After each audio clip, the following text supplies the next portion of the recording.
Perawi berkata, Nabi SAW tidak jawab. Faqulna, kami pun kata, sahabat-sahabat ramai-ramai kata, tanya lagi lah. Fa'awadahu, Arabi itu pun tanya pula. Nabi SAW tak jawab sampai 3 kali. Lepas pada tu Rasulullah SAW panggil dia pada kali yang ketiga. Dia kata, wahai Arabi, sesungguhnya Allah telah melaknat ataupun telah murka kepada satu keturunan daripada Bani Israel. Allah telah memasahkan, yakni telah menukarkan rupa mereka daripada manusia menjadi binatang melata yang melata di bumi. Aku tidak pasti adakah ini termasuk sebahagian daripadanya. Aku tak mau makan, tapi aku tidak juga melarang. Itu kata Nabi SAW. Babu ibahatil jarad. Nampaknya kalau kita baca ni tak ada mana ni. Pada sekat turun dulu. Jadi tengok berkenaan dengan haram makan daging himar insiyah. Himar ni ada 2. Himar liar ataupun himar hutan. Orang panggil hak duduk dalam hutan lah.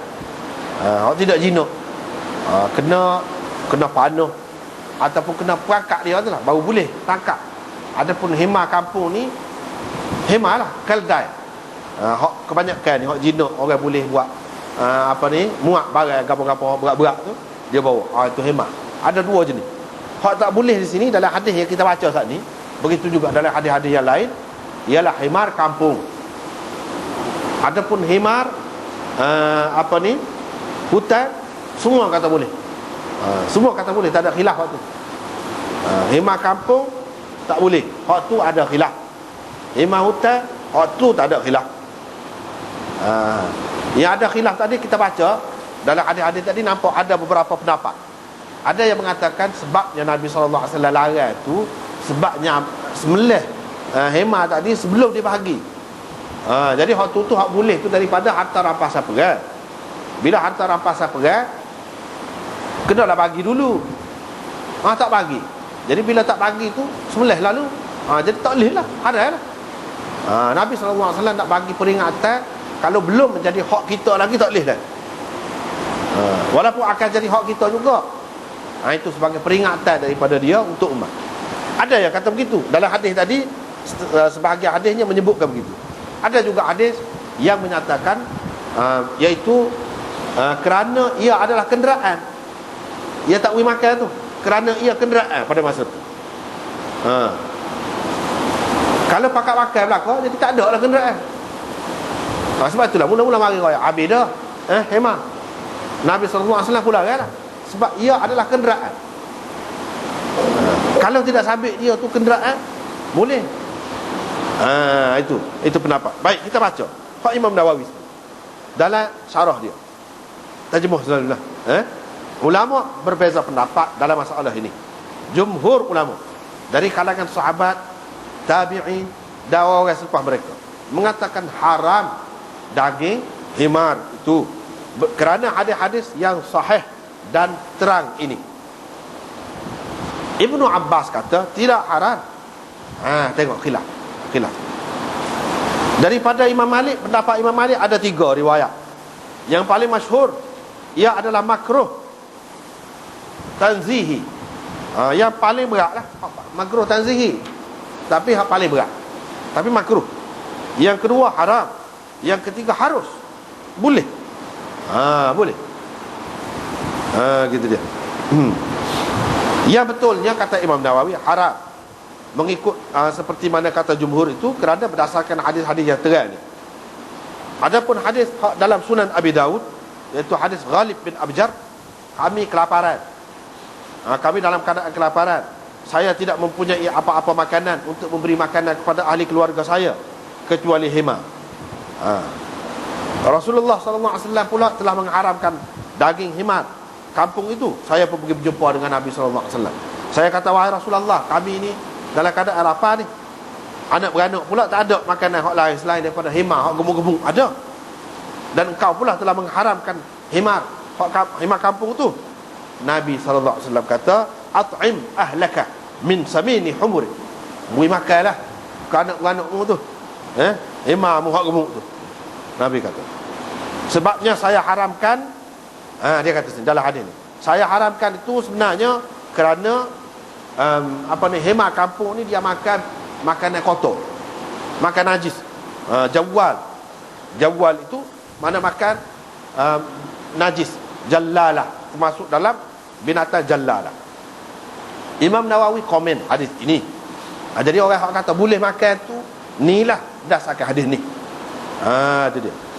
Tapi sebenarnya mereka pun tidak pegang kemakna dengan hak tu. Sebab kita tahu dah kan, ulama ni dia tahu hadis dhaif mana boleh nak buat dalil. Cuma dalil sokongan gitu lah. Hak sebenarnya hak tadilah. Kalau nak kata dalilnya, dalil hak tadi. Sebab berbeza pendapat dalam riwayat. Ada kata Nabi tak buat ini kerana ia kenderaan, ada kata kerana tak bagi lagi. Tu hadis tu sahih. Jadi tidak jelas. Gitu. Imam Nawawi kata hadis ini muttarib, sanadnya mukhtalif, sangat berbeza.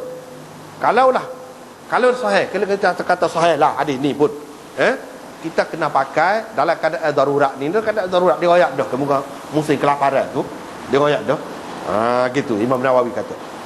Tapi seperti kita maklum lah, benda ni masih khilaf lagi, masih khilaf lagi.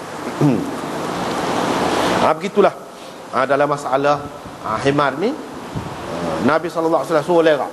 Begitulah keadaan Nabi. Ada kalanya bila dia nak suruh beringat ni, ambil perhatian, dia suruh gitulah sampai dia suruh pecah. Dia suruh pecah. Jadi bagi orang-orang yang kata ini tidak sabit haram ni, kalau haram, apa yang suruh pecah tu? Ni haram dengan sebab lain ni, dengan sebab tak bagi lagi. Kalau pecah tu bazir lah. Hak tu bekas tu boleh bagi, boleh basuh. Kalau kotor pun boleh basuh. Apa dia suruh pecah? Ini dia ada maksud lain, kata dia. Hak tu lah yang jadi bahas panjang tu. Hak tu yang jadi khilaf tu. Walau bagaimanapun, seperti kita kata tadi, jumhur ulama mengatakan ia adalah haram. Begitulah.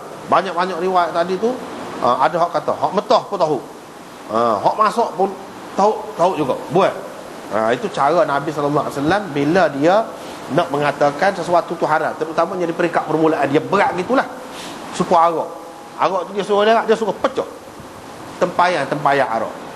Padahal tempayan tu dia boleh basuh kan, bukan najis pun boleh basuh. Bila basuh tu jadi suci lah. Tapi mula-mula oleh kerana dia nak suruh orang ni ambil perhatian, ambil berat, lagu itulah cara. Dengan sebab itu tadi hadis kita baca tadi, ada orang tanya, lagu mana kalau kita lerak, lepas tu kita basuh saja? Boleh juga. Nabi kata lagu tu menunjukkan sebenarnya bukan dia nak suruh pecah, tak boleh suci dah tu, bukan lagu tu. Bahkan Imam Nawawi dalam syarah dia mengatakan, kalau sekarang ni kalau kena hak najis lagu tu tak boleh tahu, tak boleh pecah, dia kata jadi bazir pula, mensia-siakan harta benda, tak boleh. Hak ni cerita Nabi ni dia ada hikmah dia pada masa dia, sesuai dengan keadaan itulah, iaitu dia nak royak benda ni kena ambil perhatian betul-betul, tak boleh. Gitulah kata Imam Malik, tak boleh tu pasal tak bagi lagi, pasal ia kenderaan. Kalau kenderaan, dia pun dia kata pula ada lebak soal lagi, boleh makan kuda. Apa yang boleh makan kuda tu pula? Kuda tu pun kenderaan juga. Kuda tu pun kenderaan juga. Apa yang boleh makan kuda? Ada banyak, tu kata pula. Nah, banyak boleh lah. Hemah ni pun kalau banyak tak apa, dia kata. Lepas tu ada pula orang kata, makan hemah jadi bodoh semua hemah lah. Lembu pun bodoh juga dah. Binatang semua bodoh. Nah, kalau cerdik Tuhan tak wismillah. Begitu. Jadi benda ni masalah khilaf lah. Bahkan kuda tu pun masih ada khilaf lagi. Kuda tu pun ada khilaf juga. Sini Imam Nawawi sebut, ulama berbeza pendapat tentang halal atau tidak halal daging kuda. Mazhab Syafi'i dan jumhur salaf dan khalaf mengatakan harus, boleh. Tidak ada makruh, tak makruh pun. Lepas tu dia mari lah. Orang kata lagu ni di kalangan sahabat ramai lah jujuk ni mari ni. Tak payah kita baca lah. Tapi ada sekumpulan ulama yang mengatakan makruh, termasuk Ibnu Abbas, Hakam, Malik dan Abu Hanifah. Dia ni tak kena pula. Abu Hanifah kata kalau makan daging kuda dosa, tapi tak boleh panggil haram, kata dia. Tak boleh kata haram, cuma dosa. Pelik juga dia. Lepas tu dia berhujah dengan dalil mana?